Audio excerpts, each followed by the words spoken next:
passada, na quinta-feira, nós acompanhamos o professor Dias. Ele falou de uma passagem que está muito próximo dessa, né? Escolha, pois, a vida.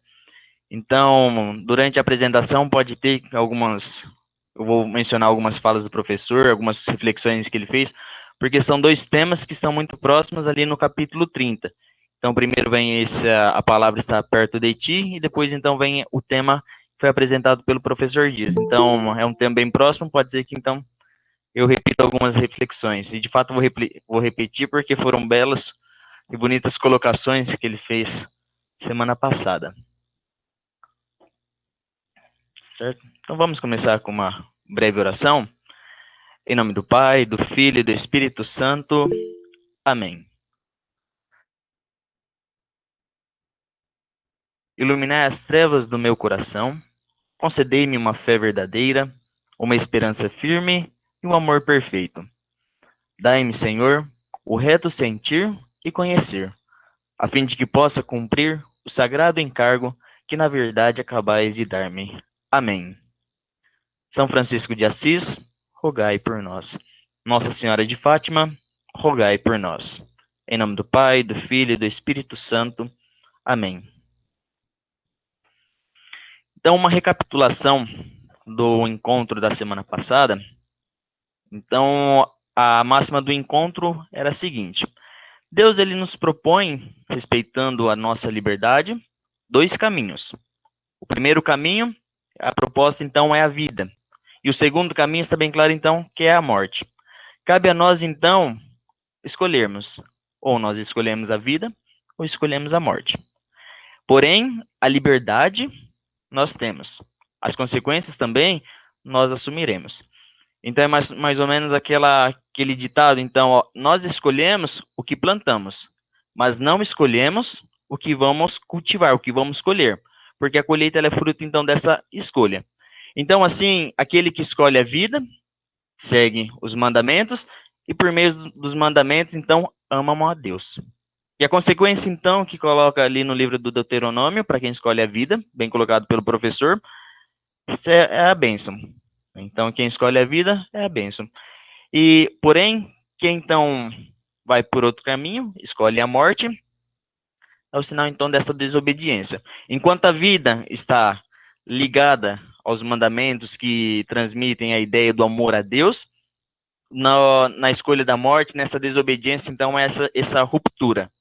E a desobediência, então, é o sinal da maldição. É a morte, então, aquilo que vai nos afastar a Deus. Semelhante, então, àquilo que aconteceu nas quebras da aliança, naquele povo, então, que se voltava contra Deus. Então, ao não seguir Deus, ele segue pelos caminhos da desobediência, então, chega a maldição. Então, são dois caminhos. Aquele que escolhe a vida tem a bênção, e aquele que escolhe a morte, então, tem a maldição.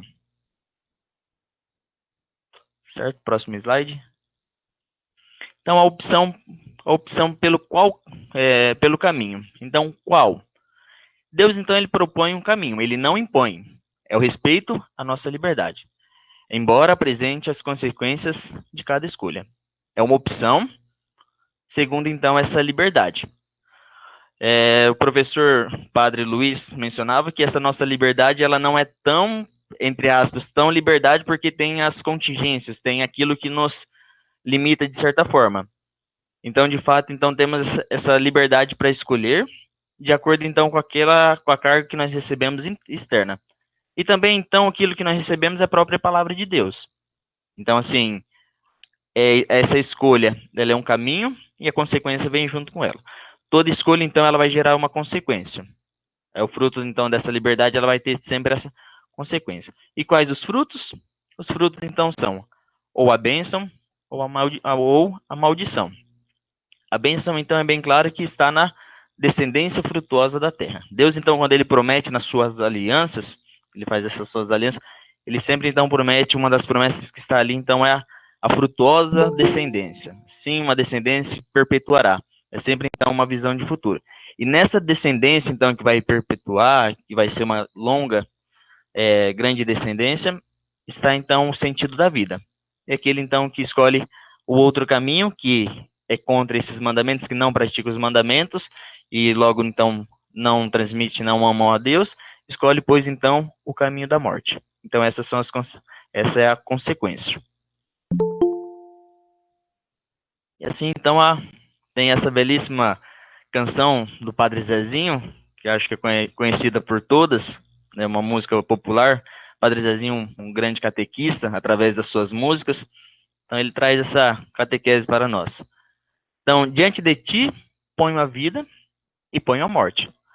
Mas tens que saber escolher. Se escolhes a matar, também morrerás. Se deixas viver, também viverás. Então viva e deixa viver. Então, essa belíssima canção, ela é uma catequese desse capítulo 30 de Deuteronômio. Então, diante de ti, coloco esses dois caminhos, mas tem que ser um caminho de escolhas. Então, você é livre, mas cuidado com essa liberdade. A liberdade, ela é um presente que Deus nos dá, né? O chamado livre-arbítrio. É um presente, mas cabe a nós, por meio das nossas capacidades, da nossa inteligência, da nossa sabedoria, saber usar esse presente. É uma caixinha, então, que Deus dá para nós, e nós, como bons administradores, temos que saber usar esse presente. Senão, esse presente pode voltar contra nós mesmos. Não por culpa de Deus, mas por culpa de nós mesmos. Então, Deus sugere apenas que o povo o ame, simplesmente. Então, ele propõe os dois caminhos e ele sugere, então, esse amor. Então, esse amor está escrito, manifestado através dos relatos nos versículos. Eu sou teu Deus, eu sou o único Deus, o único Deus. Então, esse Deus que está com o povo de Israel naquele momento. Então, essa sugestão. Ele sugere, então, que o povo ame. Mas de que modo que o povo deve manifestar esse amor a Deus? Esse amor, então, ele é manifestado através de uma vivência diária. Então, não tem, assim, a regra para o amor é seguir os mandamentos. Aquele que segue os mandamentos amam a Deus. Aqueles que não seguem, não amam. Então, é um binômio, é uma máxima bem clara. Aqueles que seguem na sua vivência diária os mandamentos, colocam em prática, amam a Deus. Aqueles que esquecem dos mandamentos, causam essa ruptura, é um sinal, então, dessa ausência de amor a Deus. E assim, então, ao amá-lo, com certeza, andará nos seus caminhos e guardará os seus mandamentos, e será abençoado.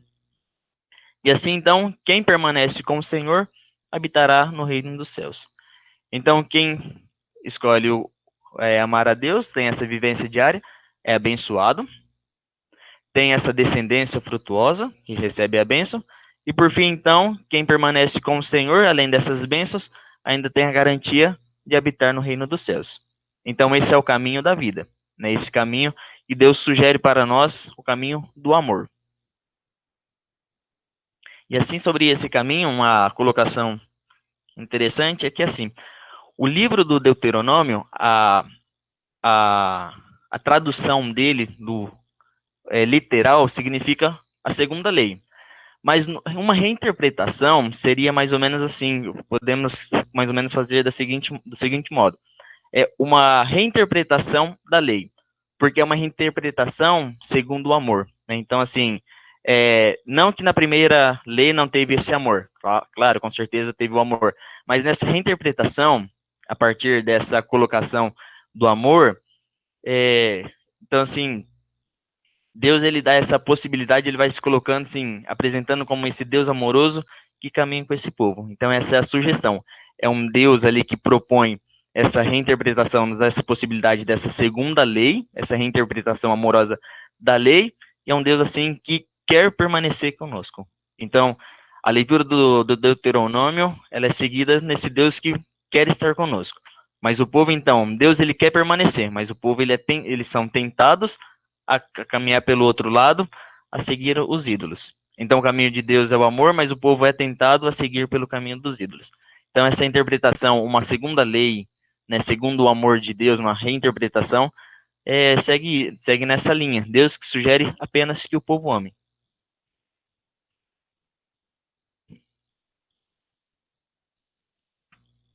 Então, como permaneceremos em Deus?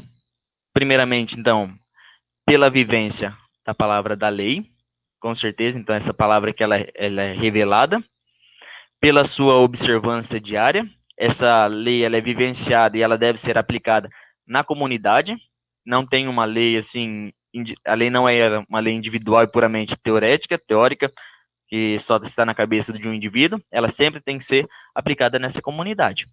Então, é pela vivência da lei. E eu vivo essa lei, que modo que eu manifesto essa vivência da lei? É pela observância diária, manifestando no meio da comunidade, contribuindo para o crescimento dessa comunidade. E assim também, então, pela centralidade na palavra. De modo especial, então, essa palavra está os mandamentos. Então, eu tenho os mandamentos como centralidade da minha comunidade, dessa comunidade do Deuteronômio, e a partir, então, dessa vivência diária, dessa observância, eu vou cultivando essa centralidade na palavra. Então, é sempre Deus que está no centro, e nós que vamos exalando, manifestando esse Deus.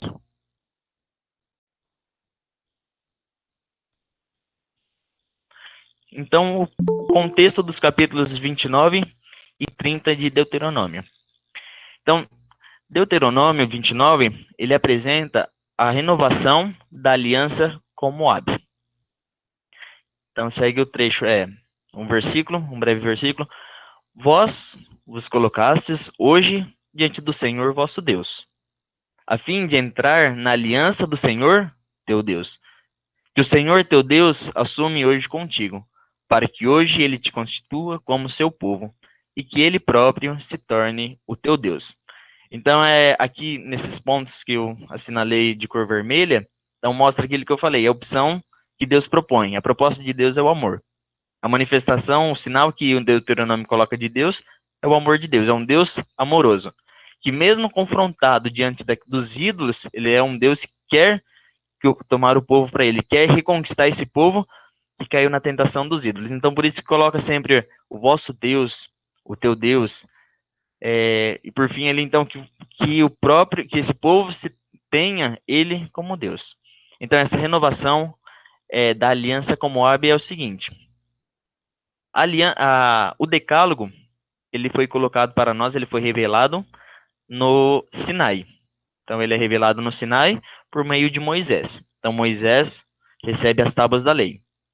No entanto, se recordarmos aquele episódio que é relatado ali no início do livro do Deuteronômio, então, ao momento que Moisés desce desse monte, o povo está fazendo o quê? O povo está idolatrando os deuses. Então, assim, naquele momento, é Deus que revela esse ato de amor através do decálogo, e o povo que não sabe acolher esse ato amoroso. Então acontece o que? Essa ruptura já dessa aliança. E assim, na ira de Moisés, Moisés mesmo tem a ira, então quebra as tábuas da lei, porque ele mesmo não consegue entender como que esse povo, então, não consegue manifestar esse amor por Deus. Então esse povo que lá não leva, não acolhe primeiramente esse decálogo, então, lá no final do livro do Deuteronômio, no 29, então, há essa renovação com Moabe. Renovação, porque no Sinai, então, essa renovação ela foi meio que quebrada. Quebrada pela não aceitação. Então, por isso, então, o capítulo 29, ele inicia tratando, então, sobre as questões da renovação da lei com Moabe. E a partir disso, então, ele vem detalhando... Pode passar os slides, por favor? Então, no capítulo 29 tem essa renovação da lei, e assim, então, está organizado no seguinte modo. Então, Deus, quando ele vai fazer essa proposta da lei, colocando seu Deus, fazei de mim o seu Deus, porque eu farei de vós o meu povo escolhido, então está organizado do seguinte modo. Deus, então, quando ele propõe essa aliança, ele apresenta os seguintes elementos. Ele faz um discurso por meio de Moisés, então ali ele faz o discurso, tem o discurso da recordação dos acontecimentos do Êxodo. Então, é um retorno ao passado para lembrar que esse Deus, o nosso Deus, também estava com os nossos pais. E assim, esse Deus que estava com nossos pais quer refazer essa aliança conosco. E assim, então, ele recorda os acontecimentos do Êxodo, como a passagem do Mar Vermelho, a libertação do Egito. Então, esses são os acontecimentos do Êxodo, a Páscoa. E no segundo momento, então, ele tem essa apresentação da aliança. E ele coloca, então, siga, então, aceite essa aliança. Porém, aqueles que não aceitarem terão as suas consequências. E assim, então, no terceiro ponto, tem essa pregação sobre a aliança. O nosso versículo de hoje ele está nesse terceiro ponto, é a pregação sobre a aliança. Então, é como se fosse um desenvolvimento após a apresentação da aliança. Nesse ponto 2 aqui, Deus, ao apresentar a aliança, ele coloca meio que assim, uns artigos sobre o que é essa aliança. Então, Deus que estava com os pais, com os nossos pais, Deus que permaneceu nos momentos difíceis, e depois, então, ele vem com essa pregação, com esse leve sermão sobre a aliança.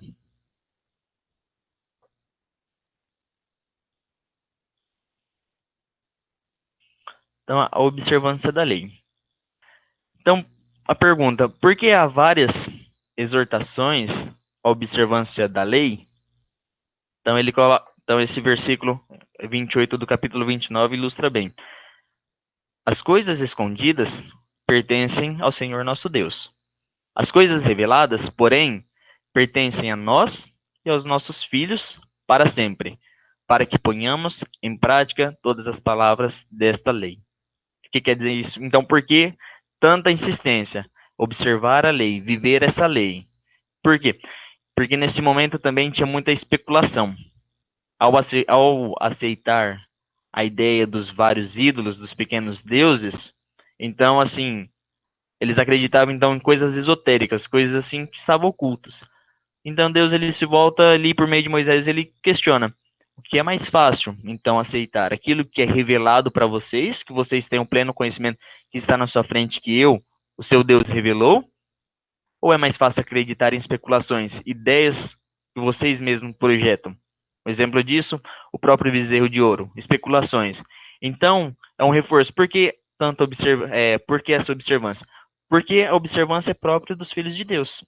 Aqueles que são os filhos de Deus vão observar a lei e vão colocar em prática. Aqueles que não querem observar a lei, que não querem vivenciar, vai fazer o quê? Vai fazer uma outra reinterpretação dessa lei. Então, por que tanta observância da lei? Porque é próprio, então, dos filhos de Deus, aquele que pertence, então, a Deus, ponhar essas leis em prática, essas palavras. E aqueles, então, que não estão colocando essas leis em observância, é aqueles, então, que vão especular com uma finalidade apocalíptica sobre a teoria de outros deuses. Então, por isso a importância da observância dessa lei.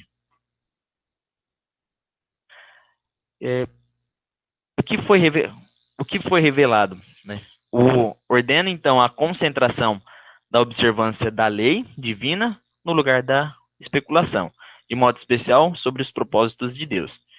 Então, ao invés de especular categorias, naquele momento, então, ao invés de especular categorias, suposições sobre Deus, é muito mais fácil acreditar, então, e vivenciar aquilo que foi revelado pela lei.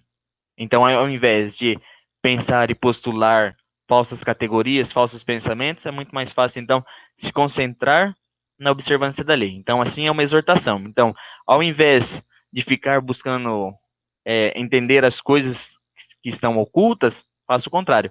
Ordena o pensamento a concentração da observância da lei divina no lugar da especulação. Então, primeiramente, vivenciar essa lei, observar essa lei.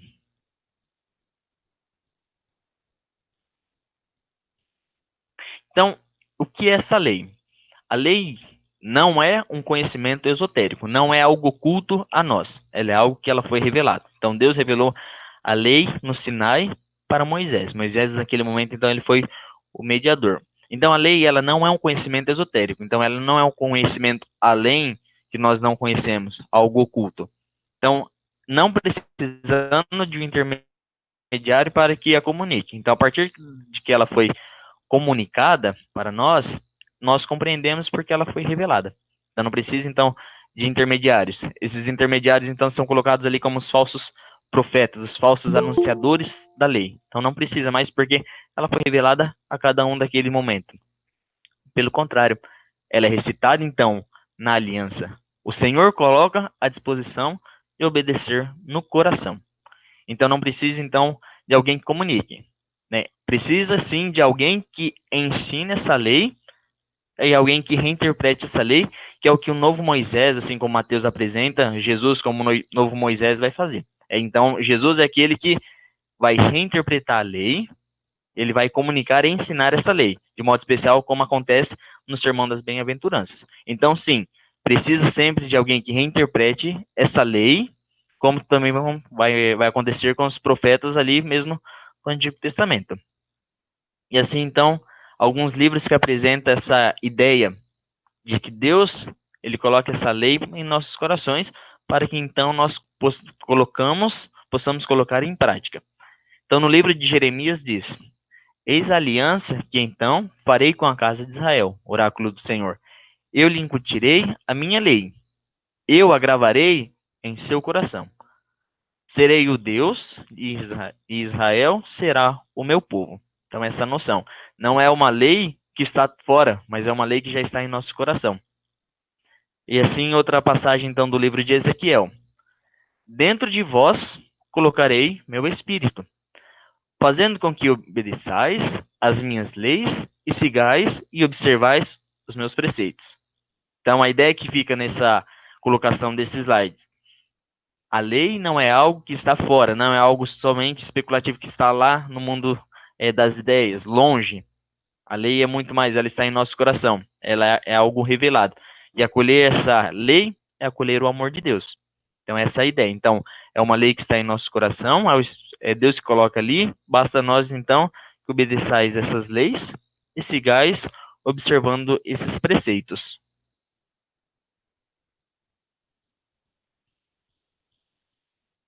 E assim, então, o tema de hoje: a palavra está perto de ti.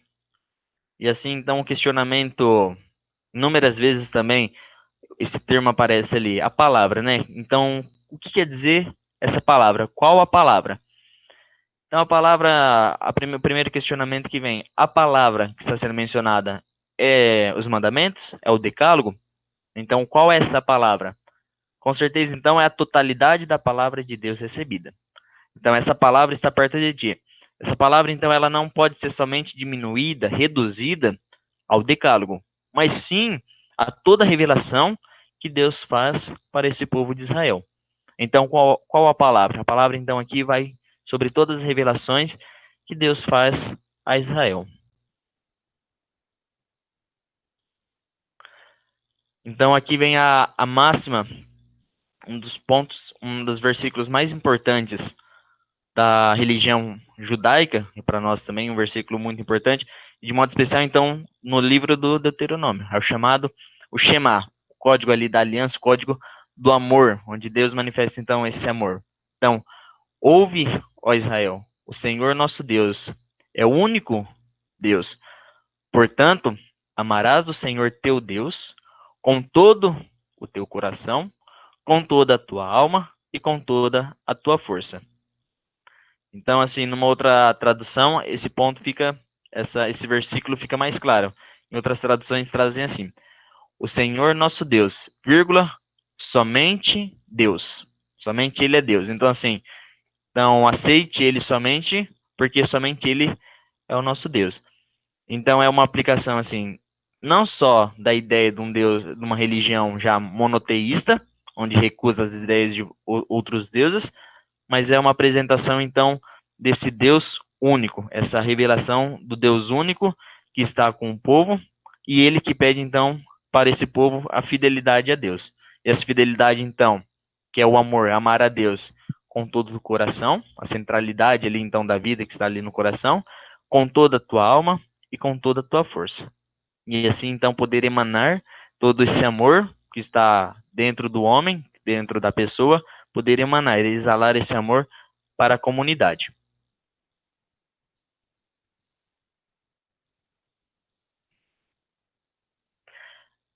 A palavra está perto de ti, está na tua boca e no teu coração, para que ponhas em prática.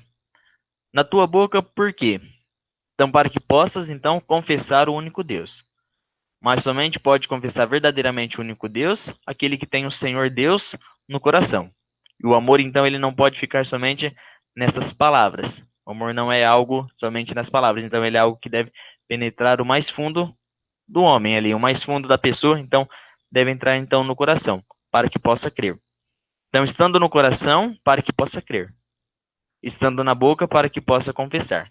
É possível sim que essa palavra fique somente na boca, que é o conhecimento sem o testemunho. Então, somente diz, professa um Deus, mas que não tem aquela vivência na prática.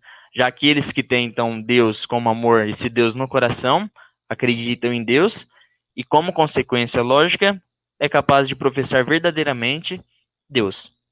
Então, por isso, a palavra ela é revelada e não está, então, no nível da mera especulação. Ela não pode estar somente na boca, somente nas palavras, mas é do nosso conhecimento, pois está em nosso coração.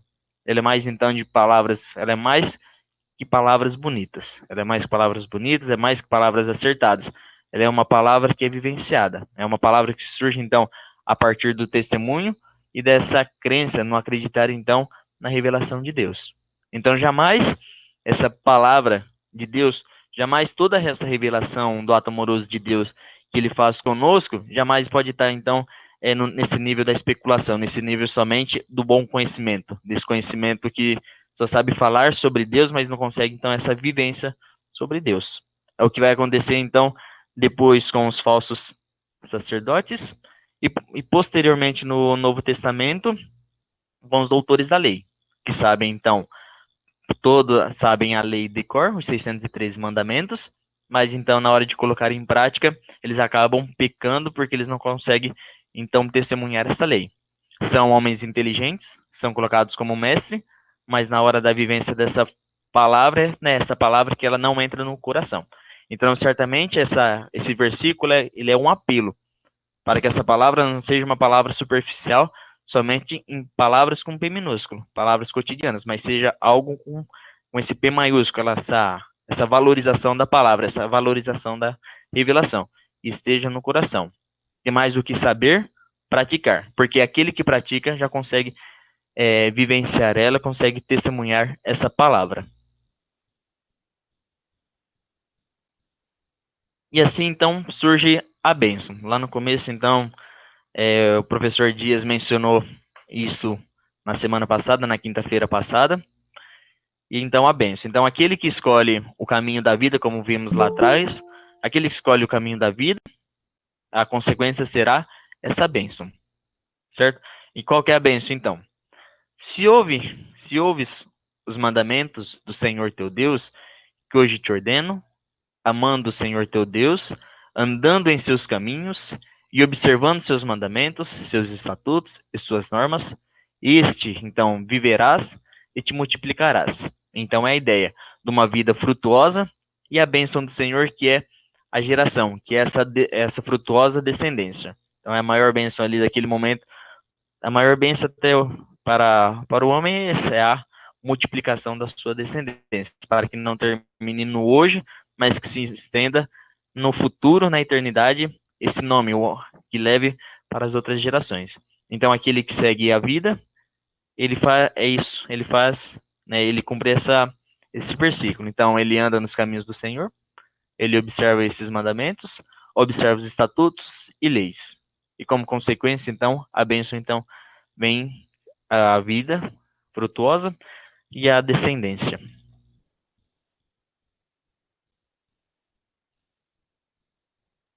E assim, então, quando nós estudamos, então, os livros ali da Bíblia, de modo especial do Antigo Testamento, sempre nós somos convidados a fazer uma atualização, que nós chamamos, o paralelo com as passagens do Novo Testamento, para mostrar, sim, de modo especial, que o Antigo Testamento e Novo Testamento não são duas coisas desconexas.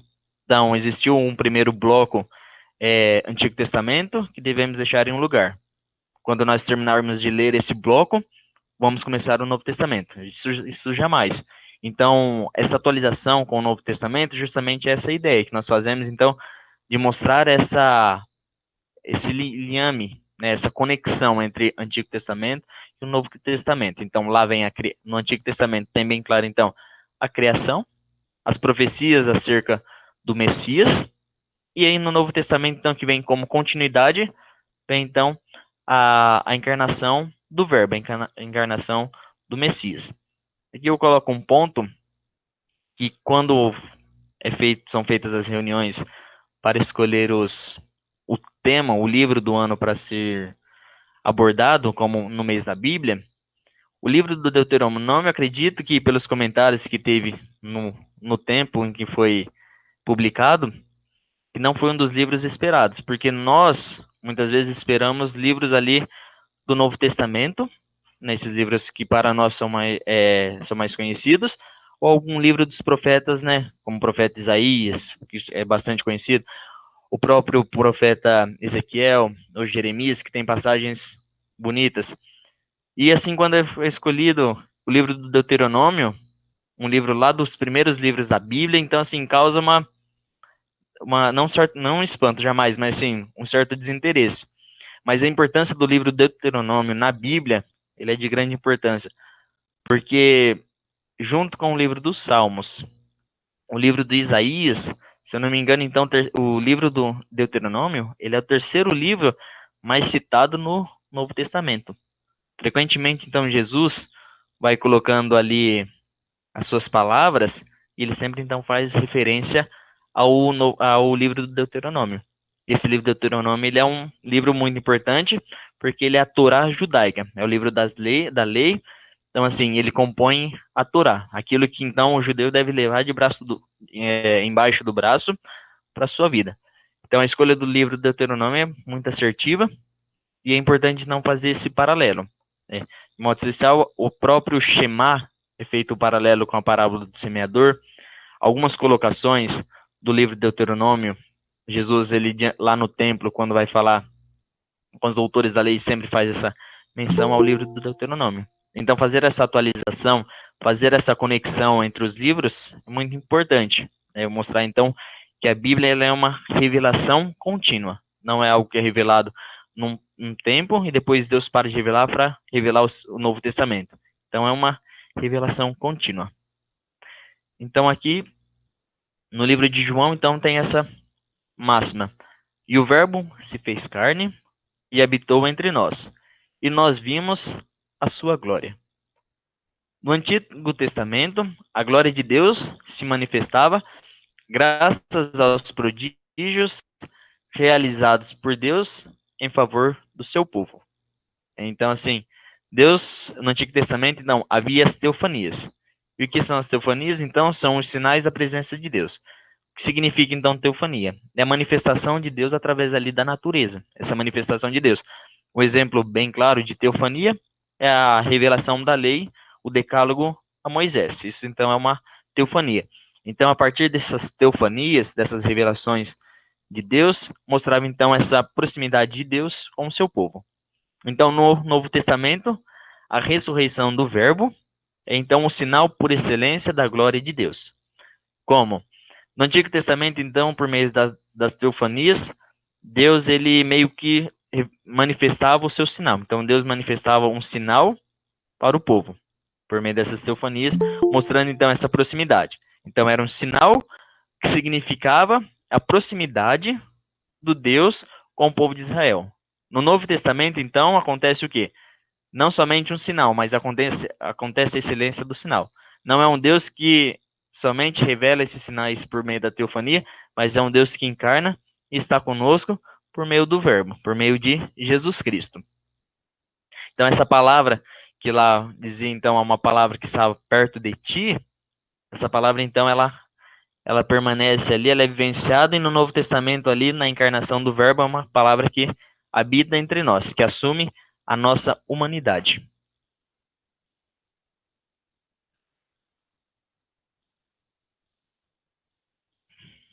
É, e assim tem essa passagem, então, no livro de Romanos, da carta de São Paulo aos Romanos, que diz um trecho bem paralelo, um trecho muito semelhante ao capítulo 30, versículo 14. A palavra está bem perto de ti, a continuação. Então diz assim: mas o que diz ela, a palavra? Ao teu alcance está a palavra, em tua boca e em teu coração, a saber, a palavra da fé que nós pregamos. Porque, se confessares com a tua boca que Jesus é o Senhor e creres em teu coração, serás salvos. Então, assim, isso daqui em Romanos parece que então é o resumo de toda essa apresentação que eu fiz anterior. Então, a palavra que ela está em tua boca e em seu coração. Então, em sua boca para confessares a palavra, em teu coração para vivenciar, para crer. E assim, então, somente professa e crê na palavra, aquele que escolhe a vida. E assim, então, o fruto de quem acredita nessa palavra que escolhe a vida é a salvação. Então, esses dois versículos da carta aos Romanos, ele parece sintetizar aquela passagem do Deuteronômio. Então, a escolha, pois, a vida, e quem escolhe a vida, então, tem Deus em tua boca, tem a palavra em teu coração, e é bênção para você, né? A bênção para a sua descendência. E essa bênção, então, que será manifestada, então, por meio da salvação. Então, é um livro, então, é uma passagem ali que Paulo ele faz uma alusão àquele momento, e que fica bem claro, bem explícito essa passagem, esse versículo que nós estamos estudando hoje.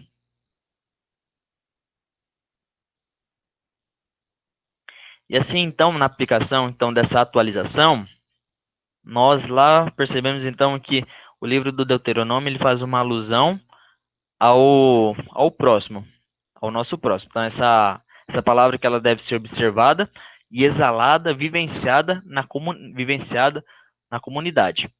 Então, um exemplo para que possamos entender como essa palavra ela pode ser vivenciada, como essa palavra está bem perto de ti, eu acredito que essa parábola do bom samaritano explicita, deixa bem claro para nós como que essa palavra ela está perto de nós. E aí sim, nós podemos responder se nós estamos escolhendo a vida, o caminho da vida, ou se nós estamos escolhendo o caminho da morte. Então, a partir da resposta que nós damos à pergunta de Jesus ali, a partir dessa ação que nós faríamos no lugar desse homem, desses três personagens, com certeza nós respondemos: escolhemos a vida ou escolhemos a morte. Então, só recordando essa passagem conhecida do livro de Lucas, do Evangelho de Lucas, do Bom Samaritano. Então, a situação daquele momento. Um viajante, então ele passava na estrada e ele foi então assaltado. Ele foi despojado, agredido então por esses assaltantes. E esse homem então ele fica caído à margem da estrada, na condição então que o evangelho apresenta essa condição. Ele fica ali na condição de semi-morto, porque ele tinha sido assaltado e espancado. E nesse momento então aparecem três personagens. Então Jesus, quando ele está contando essa parábola para um doutor da lei, então ele coloca três personagens. Primeiramente, nessa estrada, como nós podemos observar nessa imagem que eu coloquei, na estrada, então, primeiramente passa um sacerdote. E lá relata, então, que esse sacerdote que está passando nessa estrada, ele não para socorrer esse homem caído, em condição de semi-morto. Posteriormente, passa o levita. O levita também não para. E no terceiro momento, então, passa o samaritano. Então, o samaritano, ele é o que vai socorrer, aquele que vai socorrer e proporcionar as condições para esse homem, certo? E assim, então, Jesus, ele pergunta, quem foi o próximo desse homem caído na estrada? O sacerdote, o levita ou o samaritano? O primeiro e segundo personagem, o sacerdote e o levita, eles tinham funções diretamente ao templo. Então, eram conhecedores da palavra de Deus. Então, eles tinham a palavra de Deus, o bom conhecimento dessa palavra de Deus. E assim, Jesus, então, perguntou quem foi o próximo para esse homem. Quem desses três personagens foi o próximo para esse homem? E assim, eu mudo um pouco essa pergunta e faço a pergunta para nós refletirmos. Quem desses três deveria parar para socorrer esse homem? E assim, partilhando um acontecimento numa catequese, mudei um pouco da forma de pensar, porque assim, para essa pergunta, quem deveria ajudar esse homem? A pergunta para mim a resposta era lógica. Então, quem deveria ajudar? O sacerdote. E assim, uma criança falando, então, quem deveria ajudar? Ela foi e quebrou assim a minha resposta, falou, os três tinham o dever de ajudar, não o sacerdote. O samaritano, ele não foi além do dever dele. O dever dele também era ajudar. Quem faltou com o seu dever foi o sacerdote e o levita.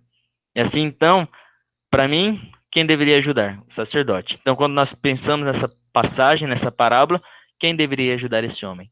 O sacerdote ou o levita? Em terceiro momento, o samaritano. Por que o samaritano não? Porque o samaritano, nesse momento, era mal visto. Tinha um preconceito com essa cultura, com o povo da Samaria. Porque era visto como impuros por aceitarem vários deuses. Então, eles eram tidos como pagãos. Então, assim, desses três, quem deveria ajudar? O sacerdote. Por quê? Porque ele tinha, então, um maior conhecimento da lei. O sacerdote e o levita tinham um maior conhecimento da lei. Isso nos diz o quê? Que a palavra estava perto de quem? No primeiro momento, nós entendemos, então, que a palavra parece estar perto do sacerdote e do levita, que carregava a sua Torá embaixo do braço. Mas no terceiro momento, não nós questionamos. Parece que não. Porque enquanto o sacerdote, o levita, tinha essa palavra bonita na boca, quem que estava com essa palavra no coração, através do seu testemunho, era o samaritano. Então, assim, quem usou de misericórdia para com esse homem? O samaritano. Quem está perto da palavra? A palavra está perto de ti. Mas essa palavra está perto de quem? Do sacerdote, do levita, que tem esse conhecimento da palavra para administrar o santuário, o templo e a sinagoga? Ou a palavra está perto do samaritano, que tem ela no seu coração e deu esse testemunho, provendo todas as condições necessárias para socorrer esse homem? Então, essa é uma reflexão dessa atualização que nós podemos fazer dessa passagem do Deuteronômio.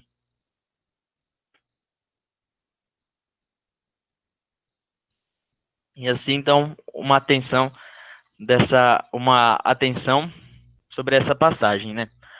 Então, corremos o risco de termos a palavra próximo de nós e não a praticarmos.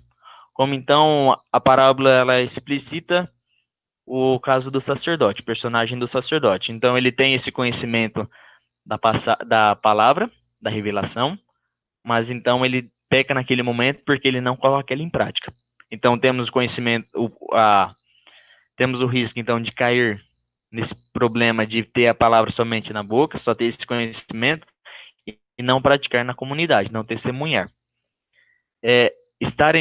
Outro problema é estar em nossas bocas, pronunciando as palavras bonitas. Então, por isso, então Deus ele vai mais além. Ele não fala somente que as palavras estejam perto de ti, em tua boca. Ele vai mais além. Então, em tua boca e em teu coração.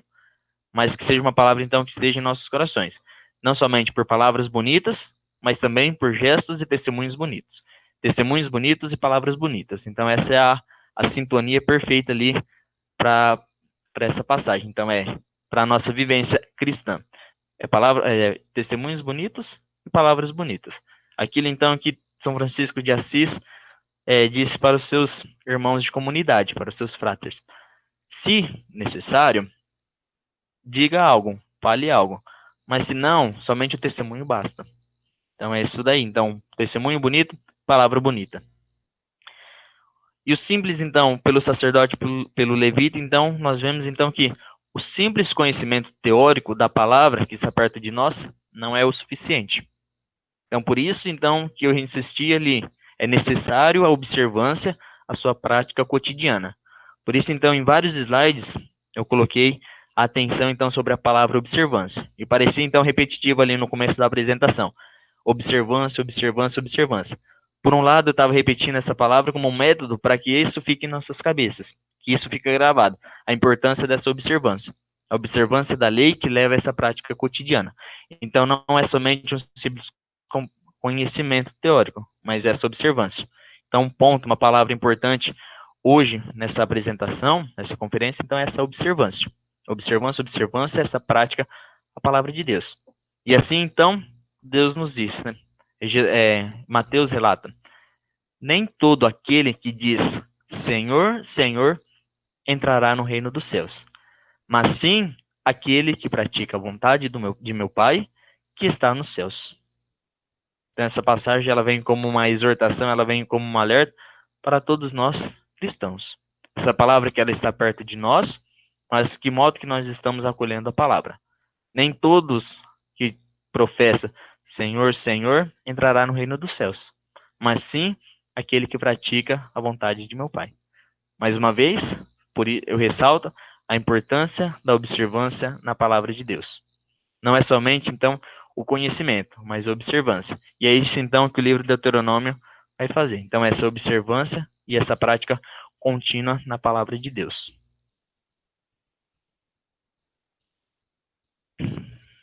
E assim, então, as considerações finais. O tempo já está chegando ao fim. Então, sobre a apresentação, somos livres para escolher, mas cada escolha tem a sua consequência. É a ideia do presente de Deus.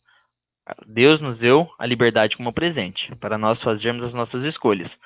Mas então cada escolha terá a sua consequência. Quem escolhe a vida, viverá. Importante então lembrar a canção do Padre Zezinho. Aquele que escolhe a morte morrerá. Aquele que escolhe a vida, viverá. Então, a palavra está perto de nós, mas não basta o conhecimento, e sim a sua prática. Então não basta somente, por isso então que o versículo inteiro, então, o versículo 14 coloca bem claro então, que é a palavra que ela esteja em sua boca, para que esteja o conhecimento, e em teu coração, para que ela possa ser praticada. E a palavra, então, a palavra foi revelada, não está oculto, não está oculta a nós, então ela não é esotérica, é algo que está perto de nós, algo que está próximo de nós, como no exemplo ali do bom samaritano, é algo então que nós devemos vivenciar nessa prática, algo que está próximo de nós. Então, devemos observar a palavra, ao invés de buscar especulações ou outras interpretações. Então, devemos então ir ao encontro daquilo que já foi revelado para nós, do que ao invés de ficar em interpretações, em suposições sobre o que é Deus, o que acontecia então naquele momento, o que é Deus e quem é Deus. Então, assim, contribuindo para o livro do professor Dias sobre os ditados populares, eu coloco aquilo que eu já falei anteriormente, um ditado popular é: nós escolhemos o que plantamos, mas não escolhemos o que vamos então colher. Porque então a colheita é fruto daquilo que nós plantamos. Então nós plantamos a vida, obrigatoriamente nós vamos colher a vida. Plantamos a morte, obrigatoriamente vamos colher essa morte. Então assim, ninguém planta alface para colher almirão. Então essa é a lógica. E por fim então, recorda essa passagem de Hebreus 4:12. A palavra de Deus, ela é viva e eficaz. Uma das mais belas colocações sobre a palavra de Deus. Ela é viva e eficaz, porque ela é operante no fiel. A palavra de Deus, ela não pode ficar na pessoa e a pessoa ficar na inércia, sentada. Ela é viva e eficaz, ela é como que uma projeção, ela dá um impulso no fiel, e o cristão, então, que tem essa palavra de Deus, ele deve necessariamente agir. Jamais, então, é uma palavra que deve ser colocada, como se diz na passagem do Evangelho, uma palavra que deve ser colocada debaixo da cama e guardada para si. Mas é uma palavra, então, que deve ser vivenciada. A palavra ela é viva e eficaz porque ela é operante, ela opera na vida do cristão. Ela sempre vai empurrar ele para agir e para fazer as boas obras de Deus e, por fim, assim, acreditar em Deus.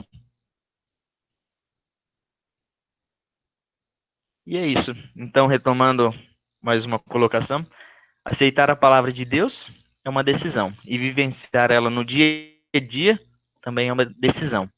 E assim, então, eu finalizo esse momento. A palavra de Deus está perto de ti, então basta nós então colocarmos ela em nossas bocas e principalmente em nossos corações. Então, assim, essa passagem do Deuteronômio não é algo que está muito distante de nós. Lá, porém, ela está lá no primeiro livro da Bíblia, mas porém ela está muito viva para nós nos dias atuais. Muito obrigado.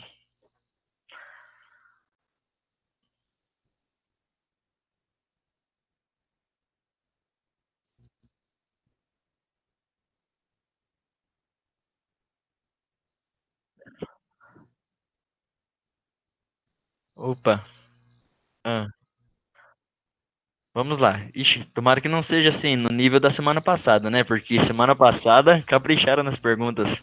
Vamos lá.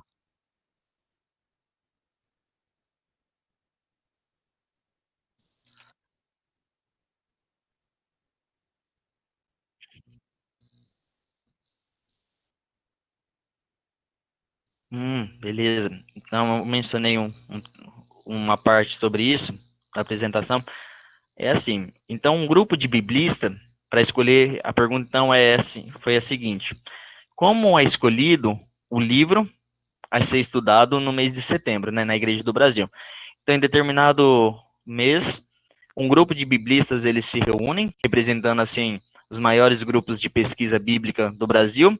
Eles se reúnem para apresentar os pontos necessários para a palavra, né, para o livro a ser escolhido. Então ali eles fazem essa reunião e dali então escolhe o livro a ser escolhido. O movimento então do estudo bíblico, de modo especial no mês de setembro, ele surge principalmente como um incentivo à leitura e ao estudo da palavra de Deus.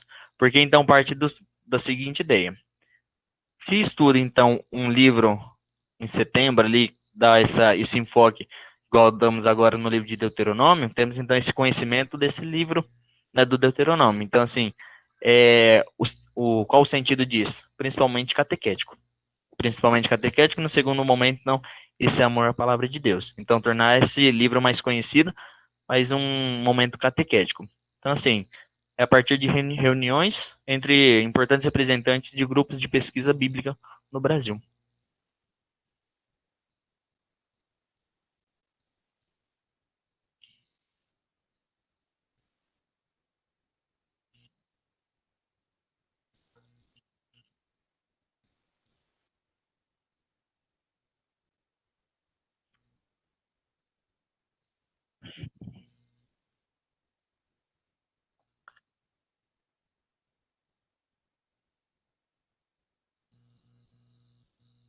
E cortou o finalzinho. Peraí. Pode só repetir fazendo um favor?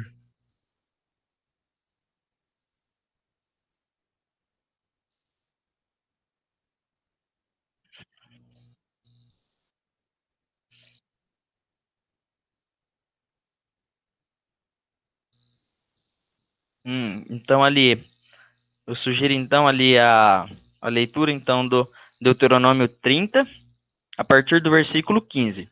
No versículo 16, no versículo 15 então hoje estou colocando diante de ti a vida e a felicidade, a morte e a infelicidade. Nos primeiros versículos 16, 17, fala então sobre a questão da bênção. Em seguida, ele fala sobre a questão da maldição. No livro do Deuteronômio, esse paralelo então entre bênção e maldição é bem destacado. Então, assim, o que é então essa maldição? Ele coloca então, pode repetir, se essa maldição é a morte do espírito?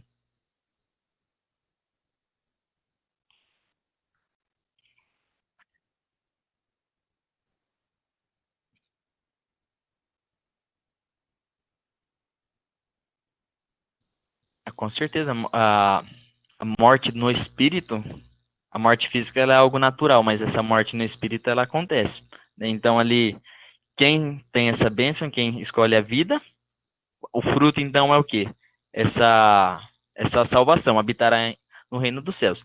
Aquele que não segue, escolhe a morte, automaticamente, consequentemente, ele mesmo está abrindo mão de Deus. Então, assim, o que acontece então? Essa morte do espírito, com certeza. A livre escolha em não habitar no reino dos céus.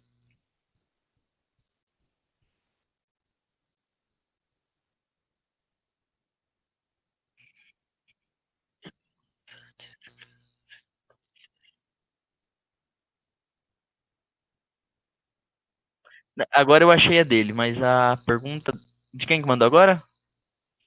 A Lenice. Um abraço, Lenice.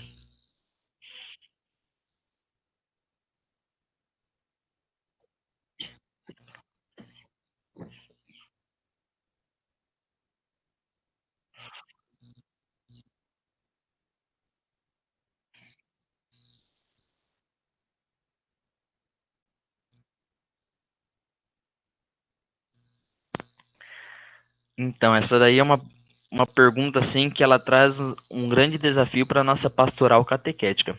Uma vez na catequese eu perguntei, acho que falando sobre o mês da Bíblia, sobre isso.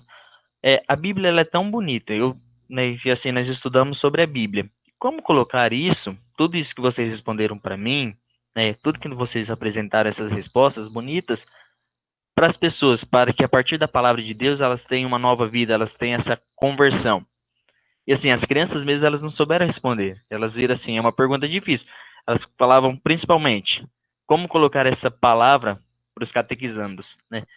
É a, a resposta comum que teve é pelo testemunho. Podemos, então, explicar para os nossos catequizandos a Bíblia. Podemos passar para ele a Bíblia. Mas eles querem, então, eles precisam hoje, mais do que nunca, então, desse testemunho. Eles precisam, então, desse referencial. Então, assim, como apresentar a ideia verdadeira, né? Que nem tudo é permitido. É a partir, então, desse testemunho. Pelo testemunho, então, eles mesmos disseram, então, que pelo testemunho eles colocam a palavra de Deus no coração. Então, assim, como falar, então, dessa morte simbólica que a desobediência, ela gera em nosso dia a dia? Principalmente, então, pelo testemunho. Então, assim, exemplo, a pessoa, então, que ela segue, tem uma vivência na igreja, um simples exemplo, ela não pode sair da igreja com um semblante triste, falando palavras de baixo calão para as outras pessoas, tendo um testemunho, tendo uma vivência no dia a dia, como se não tivesse ido à igreja.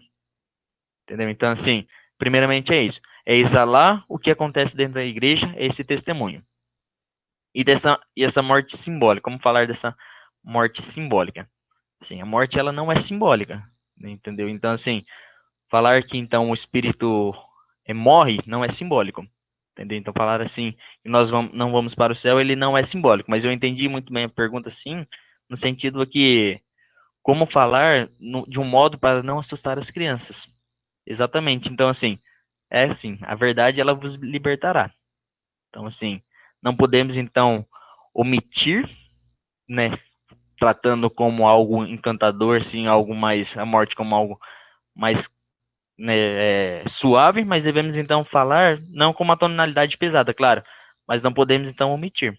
E a desobediência em nosso dia a dia gera o quê? Então, o que ela gera? Principalmente a falta de harmonia. Então, assim, é aquele caos, né? Então, a ausência dessa desobediência que gera um pequeno caos. E esse pequeno caos vai gerando outro caos, e esse outro caos vai gerando outro caos.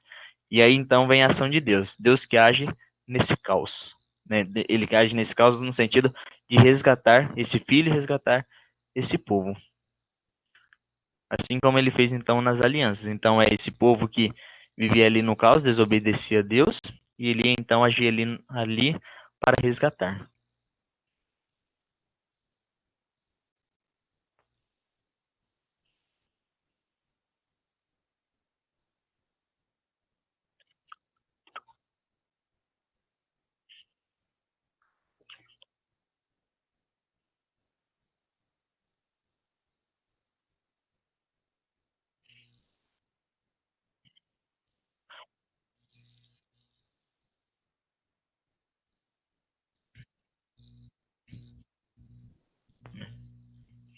Mas assim, eu ressalto, né, essa questão.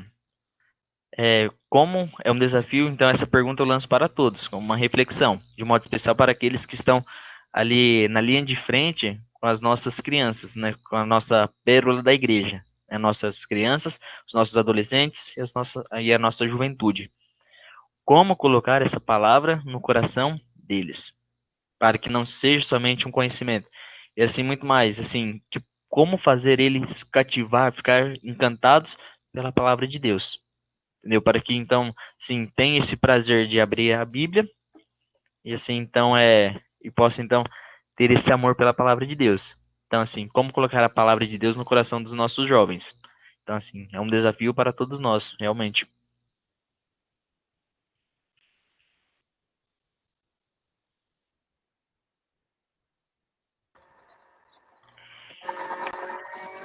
Com certeza. Boa noite a todos, boa noite a todas. Chat, Diácono Gabriel, Boa boa noite. noite. Muito obrigado pela tua disponibilidade, pela tua dedicação, pela seriedade com que você tratou o tema e tornou ele de uma forma tão acolhedora para nós. Eu digo porque eu estava notando aqui, enquanto o Diácono ia falando, 4 pontos que me marcaram muito da tua fala. A primeira delas é quando você trouxe a questão que o professor Francisco fala, né, dos ditados populares, né, que a colheita ela é fruto da escolha no plantio. A gente escolhe o que planta, mas não vai poder escolher o que vai colher. Como é belo isso, e é uma certeza da vida.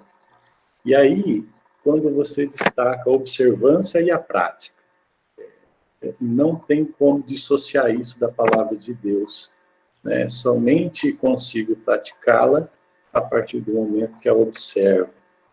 E que a palavra não é esotérica, né? E aí eu acho muito belo essa proposta da Igreja do Brasil, com o mês de setembro, o mês dedicado à Bíblia, porque o Deuteronômio vem colocar a gente com o pé no chão, cuidar do irmão, das necessidades, ou seja, não é aquela coisa lá em cima, utópica. Não, a palavra de Deus é viva, é eficaz, está aqui no nosso meio, é substancial. Teve um momento que você falou isso, me marcou muito, viu? E quando você apresentou, Diácono, aquela imagem do homem chagado no chão, sendo cuidado pelo samaritano. Que lição que fica para nós, que a palavra está perto de todos, está perto de todos, e todos tinham o dever. Mas quando você falava e mostrava aquela imagem, eu senti no meu coração que o homem chagado é a palavra. Aquele homem ferido, né? Aquilo que está lá em Mateus 25, né? É o doente, é o enfermo, é o nu, é o faminto. E ali, aquele samaritano teve a oportunidade de ter a palavra mais perto dele. Por isso, Deuteronômio. E olha, só tenho a te agradecer. A tua aula foi excelente, está de parabéns. A Lenice já apontou ali no chat e eu já confirmei, tá? Ano que vem, presencialmente conosco no Centro de Estudo São Paulo VI. Olha, só se Deus quiser, uma graça. Vai ser uma graça, vai ser. Contamos contigo, tá? Então, eu só tenho a lhe agradecer, desejar a você que no seu ministério, na sua vocação, verdadeiramente você possa cada dia mais ser este grande homem de Deus. Você já testemunha para nós e nós vemos a palavra de Deus sendo observada e praticada na tua vida. Muito obrigado, viu, de coração. Obrigado a todos também que participaram, obrigado, Daniel, e que Deus te abençoe muito, Diácono. Eu também agradeço então também a vocês do Centro de Estudo pela confiança em colocar esse tema para mim, confiar assim que eu conseguiria então apresentar. E assim então, né, porque é um desafio. Então, se você assim tentar mostrar esse mais do que uma explicação sobre a palavra de Deus. Então, assim, uma coisa que eu aprendi, um dos conferencistas que vai ter, acho que dia 30, vai ser o Freildo. O Freildo, então, ele é um homem assim que ele manifesta a palavra de Deus ali na vida dele, o amor que ele tem pelas Sagradas Escrituras. Então é uma coisa que eu aprendi com ele, uma das coisas que eu aprendi com ele. Quando passa então esse tema, a palavra está perto de ti, na conferência não é somente transmitir esse conhecimento da palavra de Deus, mas é transmitir esse amor. E o Freildo, ele tem isso daí muito claro nele. É um homem que tem um conhecimento sobre a Bíblia incrível, um doutor ali sobre as Sagradas Escrituras. Mas assim, ele vai muito além disso. Ele transmite, então, esse amor pela palavra de Deus. Assim, esse é o nosso desafio. Esse foi o desafio de hoje. Não somente transmitir a palavra de Deus que está escrita em Deuteronômio, mas essa palavra de Deus que está em nossos corações e está em nossa vida. Então, assim, desde já, então, agradeço pela disponibilidade de vocês em me ajudar ali, né? No comecinho também o Daniel, dificuldade. Assim, muito obrigado por esse momento, por proporcionar esse momento. E obrigado a todos, então, também que acompanharam essa exposição. Que Deus abençoe a cada um de nós, a cada um de vocês. Muito obrigado. Diácono. Daniel, quinta-feira temos um novo professor também, né, conosco. Ele que vai estar fazendo o próximo tema dessa proposta do mês da Bíblia. E amanhã eu gostaria que vocês convidassem todos para participar também dessa nossa live com o professor Sidão, da Unipar, que vai estar trabalhando a questão da política e a igreja no Brasil. Importantíssimo para nós que estamos nesse pleito eleitoral agora nos municípios. Tá joia, gente? E só um outro recado. Dia 30, que é o dia comemorativo, é o dia da Bíblia, celebrativo, nós vamos ter presente aqui no Santuário Eucarístico o professor Padre Luiz Franzner. Ele vai conduzir a live, também nós vamos transmitir através do canal do Santuário Eucarístico, mas ele estará na igreja conosco. Então, é possível que vocês participem também e podem convidar as pessoas para acompanhar através das redes sociais. Tá joia? Daniel, se tem mais algum recado?